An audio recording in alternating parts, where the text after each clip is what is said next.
የለኝም። እያመመኝ ሕክምና መሄድ አልቻልኩም። ደሞዜ ትንሽ ነው። ኢትዮጵያ ማልማት ፈልጋለሁ፣ ግን እናንተ ግብር አትከፍሉም።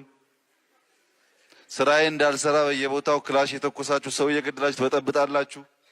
እናንተ እያረጋጋው ስራ ልሰራ አልቻልኩም። ልቀጥል። ማፈር ያለበት ኦሮሚያ ክልል ነው እንጂ ጅጅጋ አይደለም። ኃላፊነት ወስዶ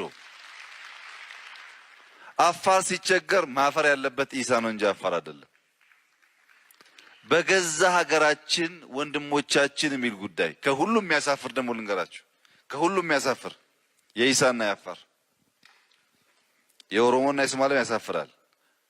አልሙስሊም አኩል ሙስሊም ብሎ የሚያምን አፋርና ኢሳ የራሱ ወንድም መንገድ የሚዘጋ ከሆነ እኔ ምን አድርጌ ፈተዋለሁ? እናንተ ሃይማኖታችሁ እንኳን የማይገ አሁን ይሄ ሁሉ ለቅሶ የምትሰሙት ትናንትናም ብዙ ለቅሶ ስሰማ ነበር። አሁን እናንተ ሸኝቼም አዲስ አልቃሽ ይመጣል ያለቅሳል። የኔ ስራ በቃ ሶፍት እያያዙ መቅረብ ብቻ ሆነ። ተመልከቱ፣ አፋር ሰላም ነው፣ ኢሳ ነው የሚረብሸው እንጂ። ሰላም ነው፣ ኦሮሞ ነው የሚረብሸው እንጂ። ኦሮሞ ሰላም ነው፣ አማራ የሚረብሸው እንጂ። ሁሉ እንደዚህ ብሎ እንዴት ይሆናል?